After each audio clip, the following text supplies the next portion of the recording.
Hola, ¿qué tal? ¿Cómo están? Muy buenas noches tengan todos ustedes, quienes nos sintonizan a través de esta página de Escuela de Formación y Evangelización. Les recordamos que también vamos a estar retransmitiendo en este mismo momento hacia la página de Vocacional Padres Basilianos. Les invitamos a que puedan compartir esta conferencia. El día de hoy tenemos un invitado muy especial.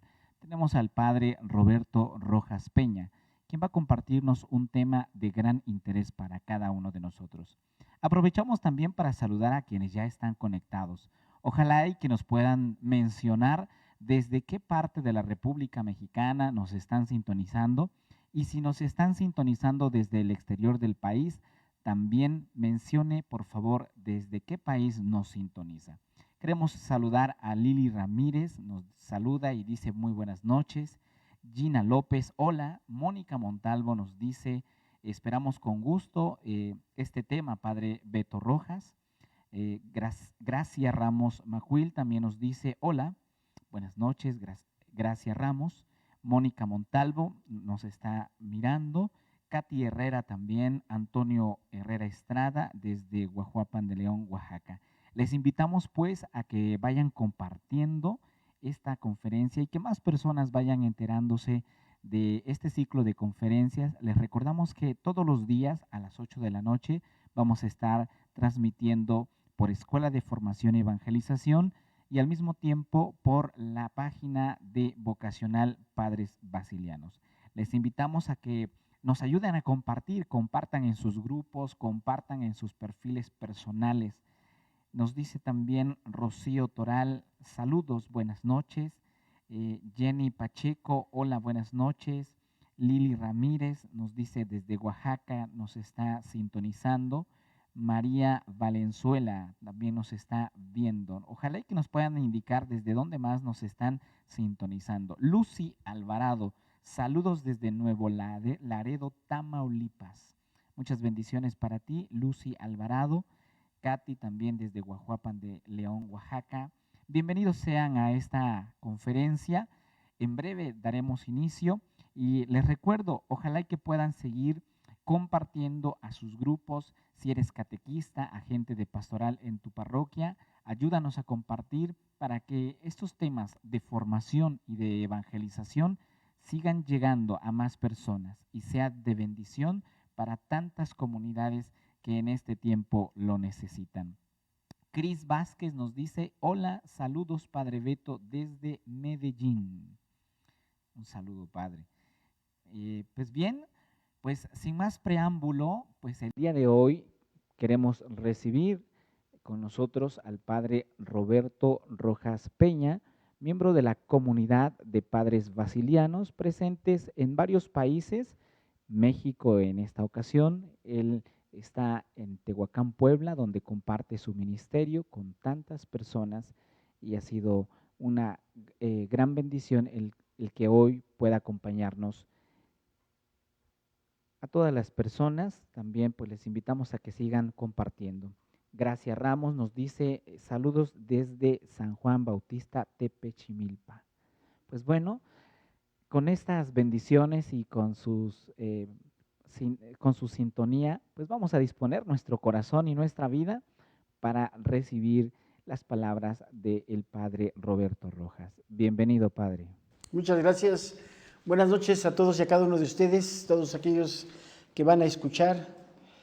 Quiero darles un par de premisas para poder entrar de lleno a esta pequeña charla que vamos a tener, que pomposamente le llamamos conferencia, pero que en mi caso es una pequeña charlita que quiero compartir con ustedes.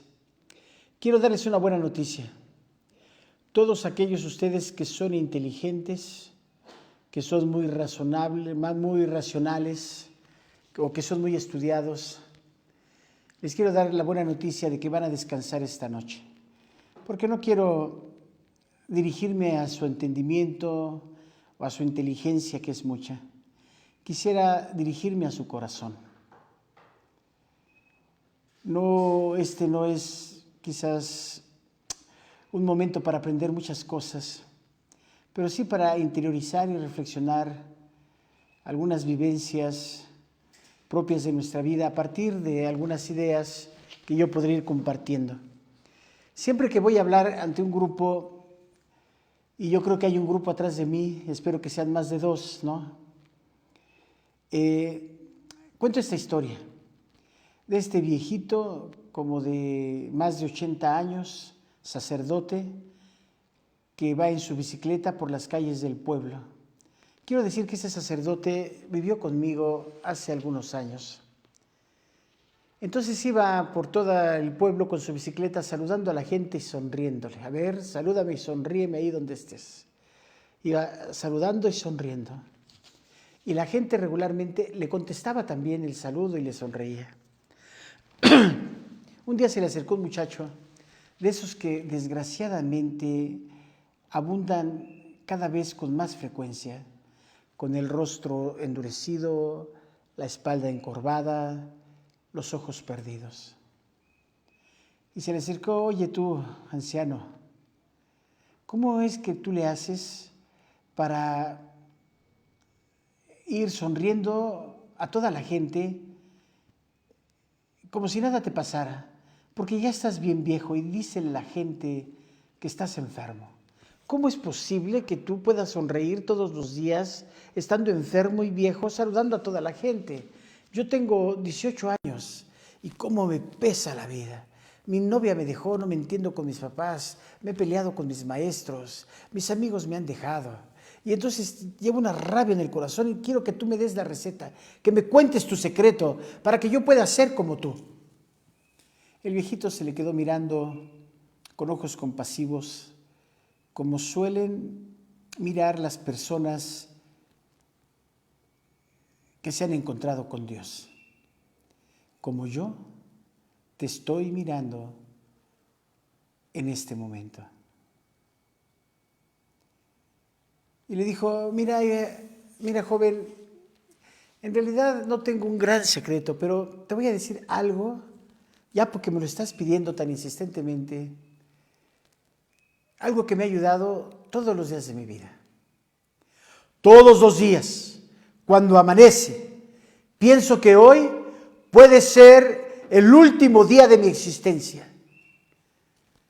Ay, viejito, contestó el joven descreído, no, yo no quiero que me digas eso, yo quiero que me digas tu secreto, que hoy pueda ser el último día de nuestra vida. Eso todos lo sabemos. Yo quiero que me digas otra cosa, que me reveles algo nuevo.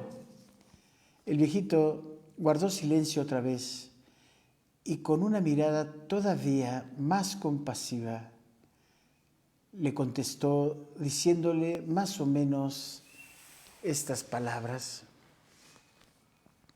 tienes razón, que hoy pueda ser el último día de mi existencia, lo sabemos todos, pero pocos lo sienten. Porque si de verdad sintieras que ese es el último momento que tienes para pedirle perdón a quien necesita escuchar tu perdón, a pedirle perdón a quien tú necesitas pedirle perdón y a perdonar a quien necesita de tu perdón. Si supieras verdaderamente, si sintieras en tu corazón verdaderamente que hoy es la última oportunidad que tienes para decirle a quien amas que lo amas. Dice Heráclito de Éfeso que nadie se baña en un mismo río 2 veces. Es el mismo cauce, pero es distinta el agua. Nada se repite, todo es único y original, todo es nuevo. Yo quisiera que tú y yo entráramos a esta charla de la misma manera, con esa inquietud y con esa predisposición. Yo voy a hablarte en este momento como si no pudiera volver a hablarte nunca, como si este fuera el único momento en que puedo decirte algunas ideas, algunas experiencias, lo que traigo aquí en mi corazón.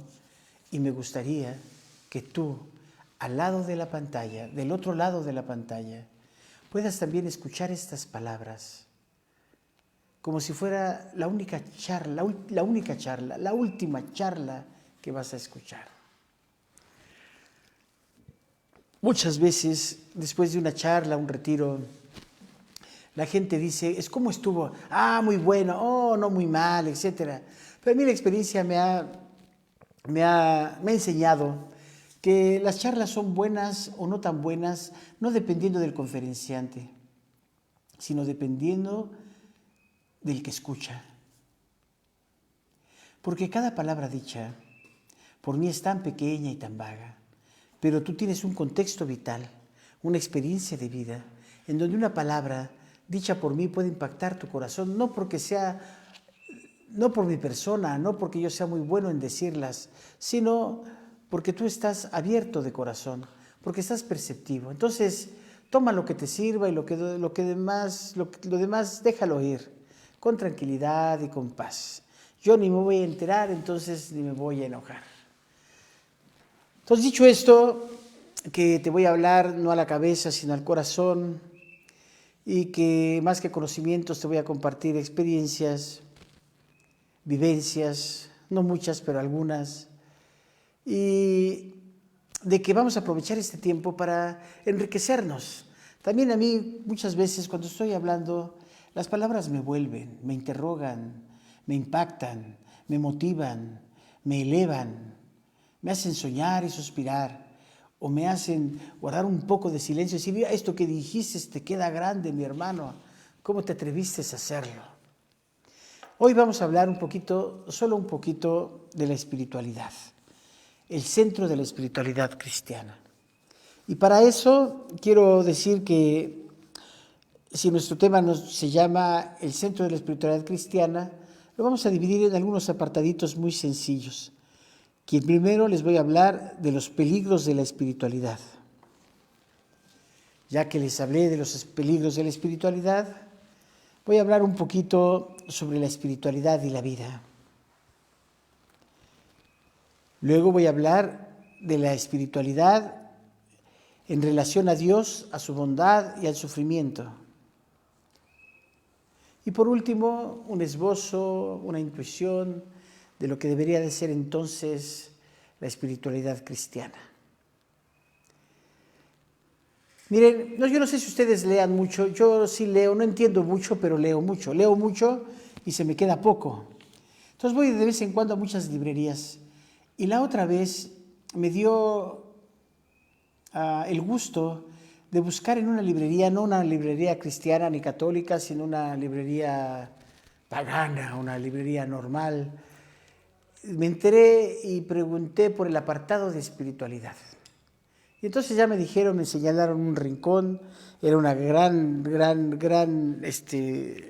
librería, y en un rinconcito estaba espiritualidad.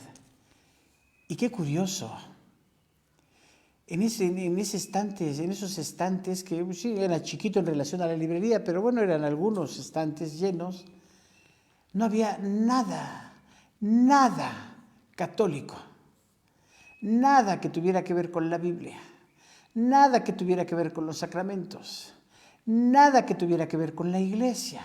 Un montón de libros chamanes, esotéricos, de horóscopos, de sanaciones, de prácticas orientales. Y entonces yo como que me dio un vuelco el corazón, dije, ¿qué pasa aquí? O sea, ¿qué entendemos por espiritualidad? No estoy negando que esto sea algo espiritual, por supuesto que no, lo seguiremos comentando. No tengo nada contra este tipo de búsquedas, pero sí me llamó mucho la atención. Luego dije, bueno, entonces voy a buscar en religión. Y entonces la de religión era todavía más pequeño, mucho más pequeño. Y había muchas cosas cristianas de los hermanos cristianos con los que tampoco estoy peleado y no tengo nada contra ellos, pero no había nada católico.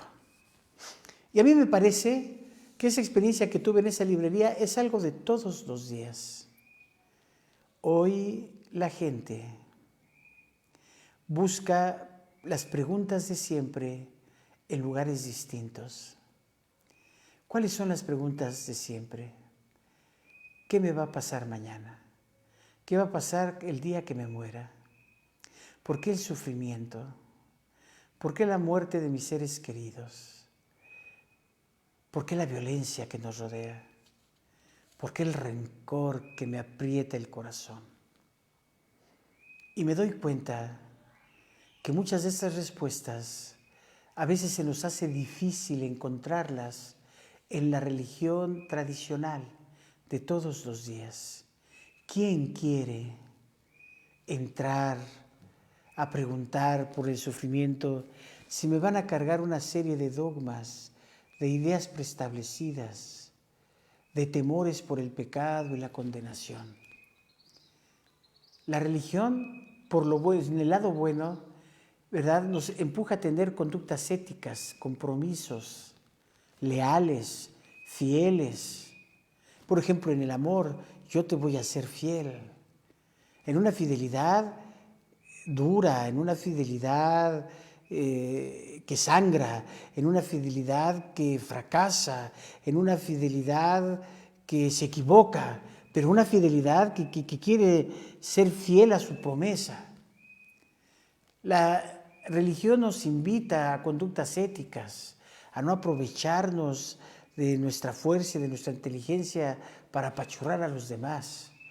La religión nos provoca, nos invita a actitudes éticas como me porto bien, no porque me vayan a castigar, sino porque sé que es mi deber hacerlo. Es mi condición humana. Me hace más humano, más íntegro, más verdadero, más bueno. En cambio, con todo respeto, la vida esotérica nos da lo que nosotros queremos. En lugar de decirnos dogmas, nos cuenta historias.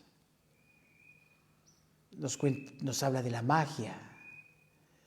Nos habla de cosas que no tienen que ver con nosotros. Nos habla de que nuestra vida puede dar un cambio radical solo con desearlo y quererlo. Entonces a mí me parece que por ahí nos las llevan de gane. No quiero decir que eso sea mejor, que eso es una manera, por supuesto, de buscar, pero no es la manera cristiana de hacerlo. No está mal, solo que no es mi manera. Y lo que yo vengo a presentarles es mi manera de entender la espiritualidad. Entonces, ¿cuáles son los peligros de la espiritualidad? Que queremos soluciones baratas que nos resuelvan la vida rápidamente. La otra vez llegaba una señora y me dijo: padre, vengo a que me ayude porque mi hijo me salió borracho. Y yo no pude menos que sonreírme. ¿Cómo te salió? ¿Te lo trajeron en una cajita de cristal o qué? Fue agarrando el vicio poco a poco, sin que tú te dieras cuenta y sin que él también fuera perceptivo de que se estaba metiendo en un hoyo negro y gris. Otra señora que llegó y me dijo: oiga, padre, quiero que hable con mi hijo, quiero que le haga una oración. Y le digo: ¿por qué quieres que le haga una oración? Está mal. No, es que, ¿sabe? Engañó a su mujer y su mujer le reclamó y entonces le pegó. Pero mi hijo no es malo, padre. Mi hijo es muy buena gente, es un hombre lindo. Solo que es que yo, ¿sabe qué, padre? Creo que le hicieron un trabajito por ahí. Y entonces le escuché con compasión, como suelo escuchar a la gente, con mucha atención, sin el prejuicio, pero quiero reflejarles lo que le reflejé. Mira, a veces creemos que nos hicieron mal y entonces vamos a que alguien nos haga el bien, porque entonces yo no soy dueño de mi vida. Si yo maté a alguien, si yo traicioné a alguien, fue porque alguien me embrujó o me hizo un trabajito. Entonces yo soy bueno, no tengo responsabilidad. Ese es un peligro de la espiritualidad. Creer que estamos, a veces nosotros, incluso los cristianos, creemos que estamos entre dos fuegos, el fuego de Dios y el fuego del diablo, y que nos tienen así casi crucificados. Esto no es cierto, absolutamente no es cierto. Así como para adelantar algo, la fuerza de Dios, la bondad de Dios es infinitamente más poderosa que el diablo. El diablo no le hace ni cosquillas a Dios. Entonces, este peligro no solo se ve en lo esotérico, ¿no? En el tarot, en las cartas, en la magia, en la brujería, en los adivinos, en la energía, en el Reiki, que tiene sus bondades, yo lo tengo que decir. También se ve en la práctica de las tradiciones cristianas católicas. Cuando nosotros desvirtuamos esta fe profunda en Dios y entonces también vamos a pedirle favores a Dios, a negociar con Dios, a decirle que si Él me cura a mi hijo, yo seré el hombre mejor del mundo, o que si Él me hace el favor de favorecer mi economía, yo le voy a construir una iglesia. Miren, todas esas cosas son positivas y buenas, pero yo no creo que por ahí podamos encontrar la espiritualidad que nos da vida. Es bueno y saludable. He visto a muchas personas que negocian con Dios y parece que les ha ido muy bien. Pero yo me pregunto si verdaderamente es Dios el que está negociando con ellos. Bueno, otro peligro de la espiritualidad es creer que mi manera es la única y la mejor. Por ejemplo, ¿cómo podemos hacer oraciones? Unos cantan y bailan, hablan en lenguas, se caen, se revuelcan, levitan. Otros en silencio se hincan, inclinan la cabeza, quedan mucho rato en silencio. Otros escriben, otros cantan, otros se mueven y bailan, otros se quedan estáticos, otros gritan, otros leen la Biblia, otros recitan poemas. ¿Cuál manera es la correcta? Ninguna. Hay tantas espiritualidades como tantos seres humanos hay en la vida. Por eso hay que tener mucho respeto por las maneras en que los demás buscan a Dios, por las formas diversas en que los otros alaban, dan gracias, piden y se consagran a Dios. Todas y cada una de estas formas son legítimas. Lo que no es legítimo es creer que es mi manera la única que puede acceder a Dios. Y en esto nosotros los católicos hemos pecado con demasiada frecuencia, excluyendo a nuestros hermanos mismos católicos o juzgando a los que tienen otras prácticas, sin ver su interior y sin ver su corazón. Muy bien, más o menos son algunas ideas que tengo sobre los peligros de la espiritualidad y lo que yo creo no es una espiritualidad completa o íntegra. Entonces, ¿qué es la espiritualidad? Y tengo una definición muy sencilla que quizás te va a espantar. La espiritualidad es vivir según el Espíritu. ¿Ya apuntaste? Ese ya terminamos el tema. Esa es la espiritualidad, es vivir según el Espíritu. La siguiente pregunta es, ¿cuál Espíritu? Bueno, entonces podemos agregar a esta definición, la espiritualidad es vivir según el Espíritu que animó a Jesús en su vida. Entonces, si queremos saber en qué consiste la espiritualidad, tendremos que ver cómo vivió Jesús, porque Jesús es el enviado del Espíritu, es el portador del Espíritu, es el que nos dona el Espíritu. Entonces, su vida fue una vida espiritual. La espiritualidad de Jesús lo vemos a través de sus palabras y de sus obras. Entonces, esto es importante decirlo, porque nosotros creemos en un Dios encarnado, profundamente encarnado, realmente encarnado.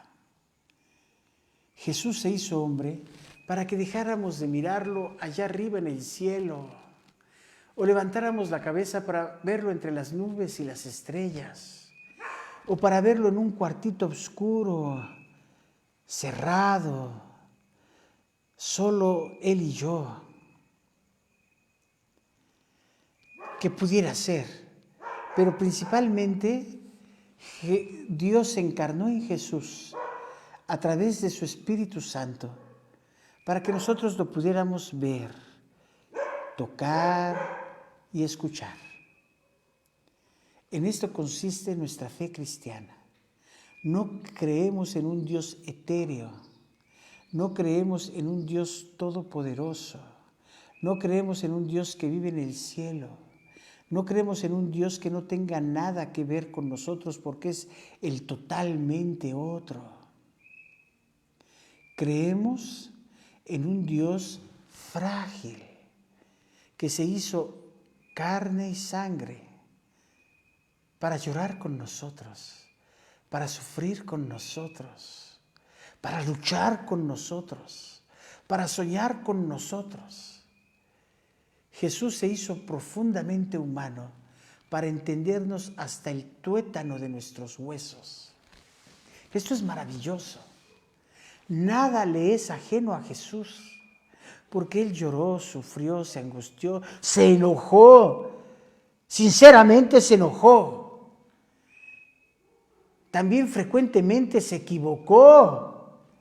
Nada más basta leer un poquito la Biblia para ver algunos de sus equivocaciones, que no es el tema, pero algún día valdría la pena. ¿Verdad? La historia nos recuerda que se equivocaste en escoger un discípulo que después lo traicionó, por ejemplo.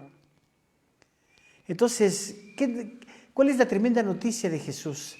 Jesús se encarnó no para que nosotros nos hiciéramos dioses, no para hacernos divinos, y mucho menos para hacernos ángeles.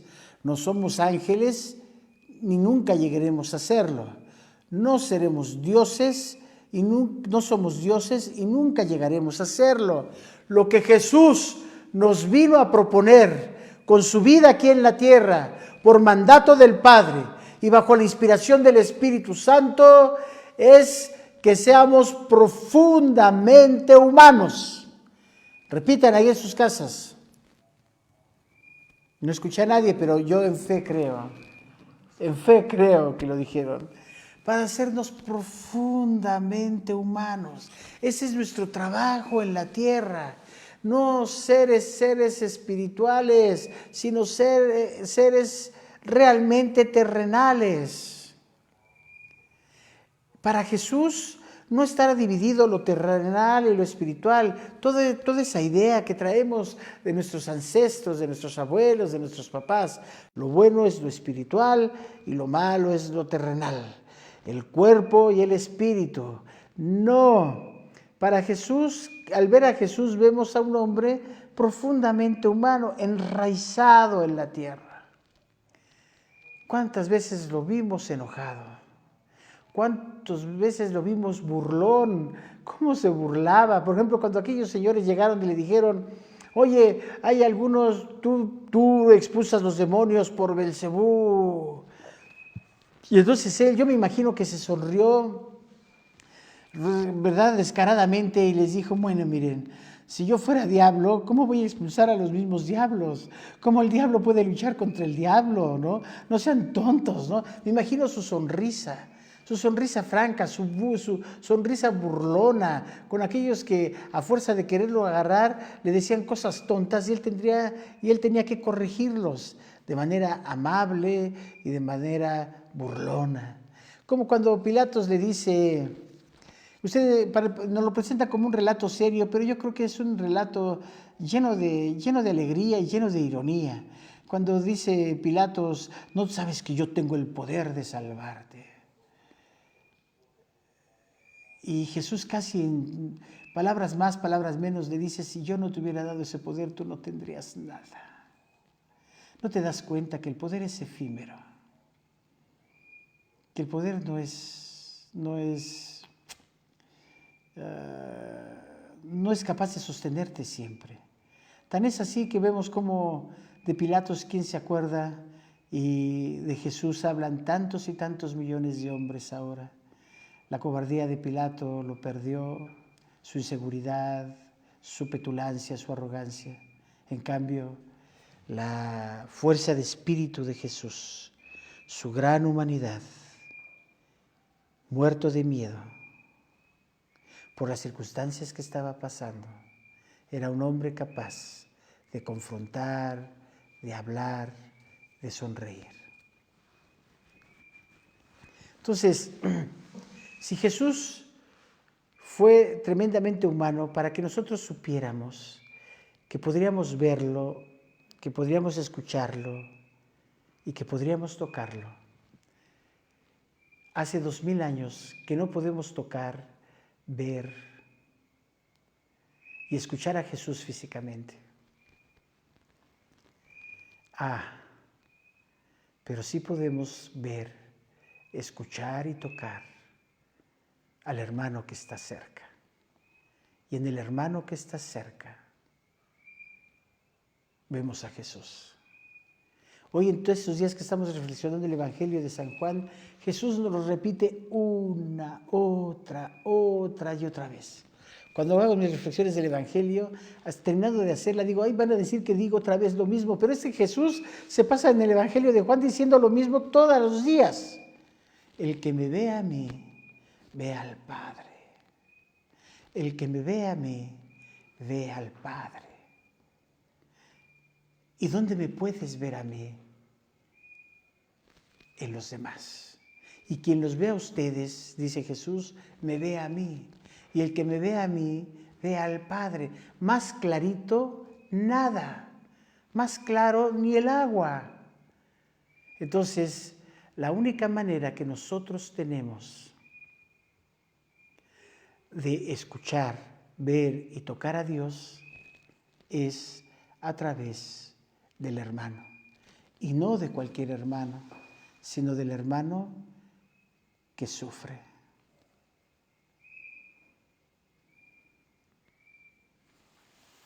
Del hermano necesitado. Entonces, dicho esto, ¿qué significa la espiritualidad? Vivir como vivió Jesús. Esa es la espiritualidad. No hay más. Vivir como vivió Jesús. Vivir como vivió Jesús.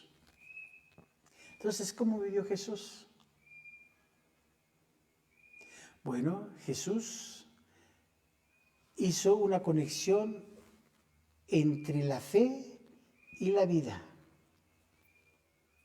Todo lo que decía Jesús era algo práctico, de todos los días. Sus ejemplos son de ganadería, son de agricultura, de la gente de su tiempo.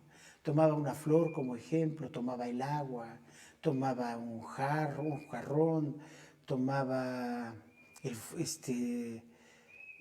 las costumbres cotidianas. Todo cuanto era cotidiano, Jesús lo tomó para anunciar su palabra buena, el mensaje poderoso de Dios el Padre. Entonces nuestra espiritualidad consiste en arraigarnos en nuestra vida cotidiana y desde nuestra vida cotidiana pronunciar buenas palabras y hacer acciones bondadosas por los otros. ¿Qué es lo que hacía Jesús en su vida? Nos dice el Evangelio en varias partes. Se levantaba pronto para rezar. Oraba a solas con su papá, con su padre. Instruía a sus discípulos. Sanaba enfermos, daba de comer al hambriento, devolvía a los tristes la alegría. Nada más. ¿cómo nosotros, tú y yo, podemos ser gente espiritual? Teniendo un lugar para nosotros. Cada vez que tengas un éxito fantástico en la vida, cada vez que tengas un fracaso estrepitoso en la vida, guarda silencio. Vete abajo de un árbol o en una capilla solitaria. Acuéstate boca abajo. Pon tu cara en el piso. Y cuando sea un triunfo desbordante, da gracias. Da gracias constantemente. Como Jesús daba gracias a cada instante por los dones recibidos de su Padre a través del Espíritu. Da gracias. Nunca te olvides de agradecer. Yo hace unos días, bastantes días, estuve malo de aquello que se llama la ciática. Y cada vez que tenía que pararme decía, chino, otra vez tengo que pararme. Y iba a querer entrar al baño. Dije, oh, ya no quiero, ¿por qué me tiene que ganar ahorita al baño cuando no puedo ni pararme? Híjole, qué pesar. Ya tengo 3 días en que no pienso para pararme. Me paro y ya. ¿Qué quiere decir eso? Que estoy curado, o que estoy en días buenos, o que agradable se siente, que ya estoy caminando y no pensé ni un segundo en que me tenía que parar. Simplemente el cerebro mandó a los pies que se pararan y me paré. No me dije, voy a pararme en este momento, voy a caminar tanto, simplemente me encuentro caminando. Y eso es algo genial. Entonces, cuando me doy cuenta que estoy caminando y que no me costó trabajo levantarme, le digo al Señor, gracias Señor, estoy caminando. Otra vez estoy caminando. Es un detalle pequeño y sencillo. Esa es la vida espiritual a la que Jesús nos invita. A ser perceptivos de cada cosita que podemos hacer, que son cosas extraordinarias, mirar, escuchar, compartir con un amigo. Hoy fuimos a repartir despensas y yo siempre voy y acompaño y nada más los estoy viendo y ordenando. Hoy hice un poquito más, ahí puse a escombrar cebollas y a empacar. Y el cuerpo respondió. Y luego cuando ya venía a mi casa, un poquito cansado, eso sí, cansado, dije, ay, gracias Señor, porque todavía mis brazos se mueven, todavía sirvo para algo físico. Entonces, eso es lo que hacía Jesús. Después de cada milagro, después de cada discusión, después de cada acción, nos dice el Evangelio 1, 2, 3 veces, se retiraba un espacio para decirle al Señor, yo no soy el que lo hizo, fuiste tú en mí, gracias por permitirme hacer tus obras en medio del mundo. Y también, del otro lado de la balanza, cuando la soledad fustiga a nuestro corazón, cuando la tristeza nos llena de amargura, cuando el rencor nos oprime, cuando nos han lastimado miserablemente, cuando nos han traicionado, cuando las cosas no han salido como nosotros quisiéramos y han salido de control. Una vez más, entra a una capilla frente al Santísimo, o bajo de un árbol, o en tu cama, o en el piso de tu cuarto, o en el pasto, donde quiera que te encuentres. Pon el rostro en tierra y grítale a tu Dios. Deja que el Espíritu te dé las palabras. Peléate con Dios. Grítale. Confróntale. Pídele desde tus entrañas que te revele el misterio de esta situación. Porque tú no le entiendes, porque te llena de impotencia. Porque Él permite tantas cosas. Porque la muerte, la enfermedad, la angustia, esos tiempos que estamos mirando, no hay respuestas. O no las respuestas que nosotros quisiéramos. Y entonces, ¿qué queda? Hacernos chiquitos y decir, Señor, no entiendo, pero aquí estoy. No entiendo, pero sé que ahí estás. Y otra vez con la oración de Jesús, esa oración fabulosa, cuando estaba a punto de morir. Si tú quieres quitar este cáliz, quítamelo. Pero si no puedes, haz en mí tu voluntad. ¿Cuántas veces hemos creído que ya no podemos seguir caminando? Que ya no podemos seguir en una relación, que ya no podemos seguir con un propósito, que ya no podemos más con esta pinche vida. Y entonces abrimos el corazón, abrimos nuestros brazos y le decimos a Dios, si no puedes quitarme esto que estoy sufriendo, haz en mí tu voluntad. Y la voluntad de Dios es que incluso en los momentos más trágicos de la vida podamos sonreír y podamos esperar que Dios nos dé su fortaleza. Entonces, dos cosas importantes. La espiritualidad tiene que ver con la vida. Tiene que ver cuando bailas, cuando cantas, cuando estás divirtiéndote, cuando te estás echando una chelita, no 100, una. Es verdad, una cerveza, una copa de vino, esto es espiritualidad. Dale gracias a Dios por lo que estás comiendo. Cuando vas con tus amigos, cuando te estás divirtiendo, cuando las cosas marchan bien, tiene que ver con la vida. Y también tiene que ver con la vida de todos los días, cuando estás barriendo, cuando estás trapeando, cuando estás en el trabajo, cuando te tienes que relacionar amablemente con el jefe negativo que no aguantas. Cuando tienes que ser amable con la suegra, con el suegro, aunque hay cosas que te desesperan de él. La vida espiritual tiene que ver con esto, con las cosas que realizamos todos los días. No hay un desfase entre la vida espiritual y la vida. No es más espiritual aquel que se pasa rezando todos los días en la iglesia, que es bueno, por supuesto que es bueno, pero no es más espiritual que el que se la pasa barriendo todo el día. Si su manera de barrer es una manera de glorificar a Dios y de realizarse como persona.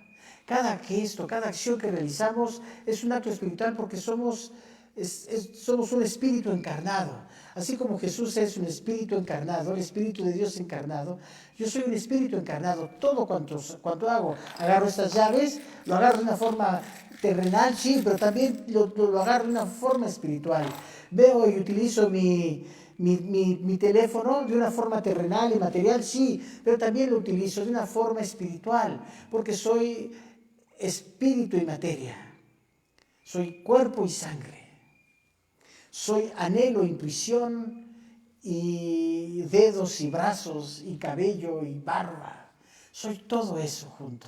Entonces, la espiritualidad es la vida encarnada. Número 2, la espiritualidad es signo de la bondad de Dios en medio de nuestro sufrimiento. Es la acción de Dios en nosotros en medio del sufrimiento.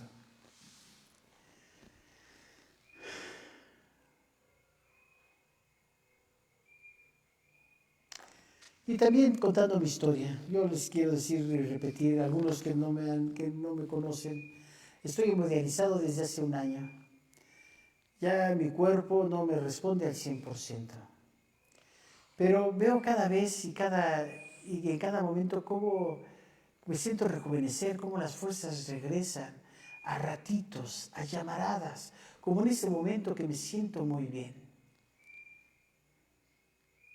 Hace muchos años, cuando tuve un accidente y quedé mal de mi cadera y camino cojeando desde entonces, y yo era un joven adolescente como de 14, 15 años, y me empezaban a gustar las muchachas. Y entonces, como siempre he sido gordito, entonces gordito y cojo, le preguntaba a Dios, ¿no tienes otra desgracia que mandarme? No. Y le decía, ¿por qué a mí? ¿Por qué en este momento? ¿Por qué ahorita cuando yo quería conquistar muchas muchachas? ¿Por qué no a otros y por qué a mí? ¿Por qué me tuvo que pasar esto a mí? Y Dios no me dio las respuestas, me dejó así como estaba. Dios no me curó. No me curó. Sigo así desde entonces, más de 30 años cojeando. Y lo gordito tampoco lo he quitado de mi vida. A veces un poquito menos, pero no lo he quitado.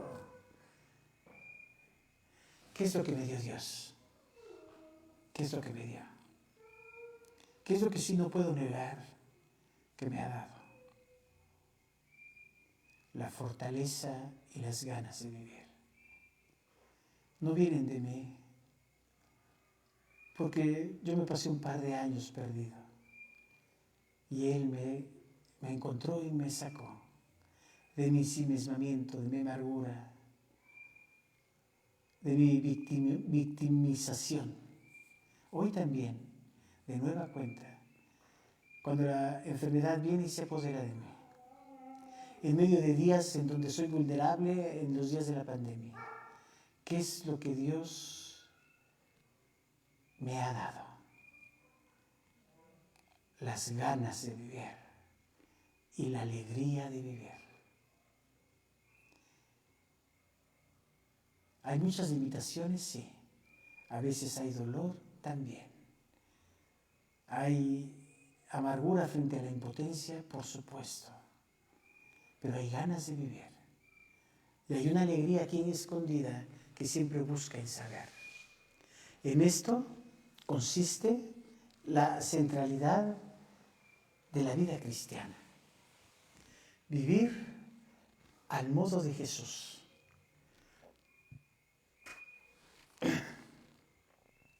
Y Jesús vivió siendo fuerte ante toda adversidad.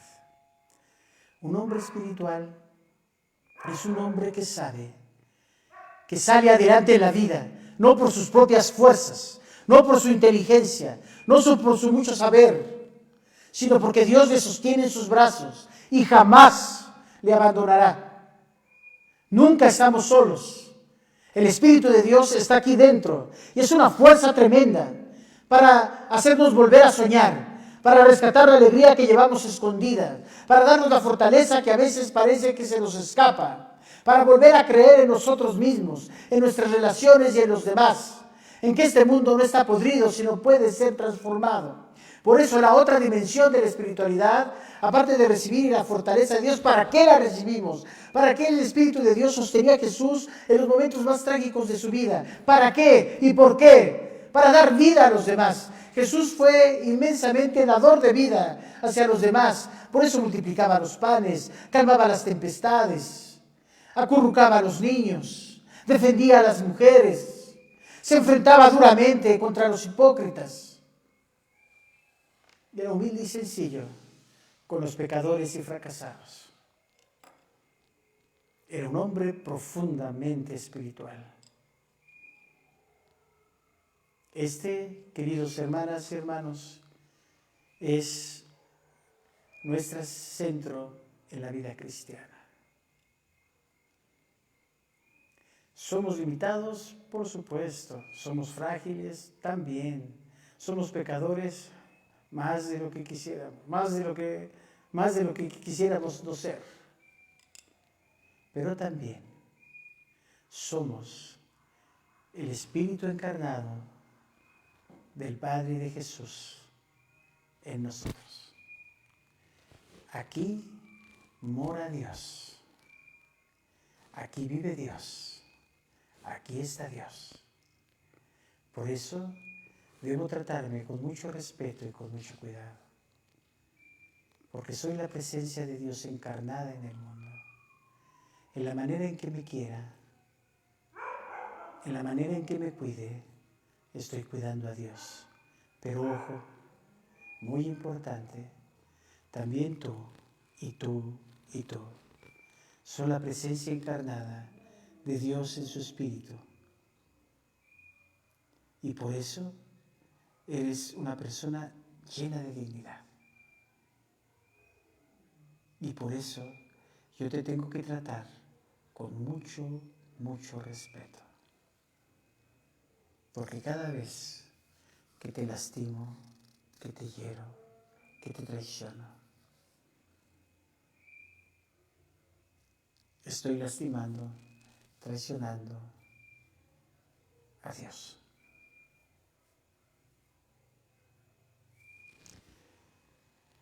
Pues, queridas hermanas y hermanos, ya terminamos. Quiero darles las gracias, muchas gracias por escucharme. Y quiero decirles que lo único que quise decirles es que vivir la espiritualidad cristiana es algo muy sencillo. Es vivir a todo pulmón, a todo vigor nuestra vida cotidiana.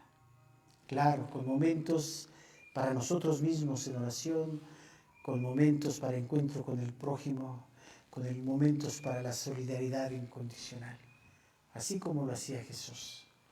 Soy el padre Roberto Rojas Peña, maestro de novicios de la Comunidad de los Padres Basilianos en México. Estoy hablando desde la capilla de los Padres Basilianos y también quiero invitarte a que ustedes que me están escuchando se suscriban a mi canal de YouTube. Estoy como Roberto Rojas Peña. Queremos llegar a más de 1000 suscriptores. Vamos por 700 para que podamos hacer otros programas y otros videos. Le doy muchas gracias a Lauro y a todos los que han sido conferencistas todos los días. Yo no me atrevo a llamar conferencia a la mía, pero sí fue una bonita charla donde te compartí desde mi corazón a tu corazón. Si alguna de estas palabras te quedó grabada, he hecho mi parte. Que Dios les bendiga. En el nombre del Padre, del Hijo y del Espíritu Santo. Amén.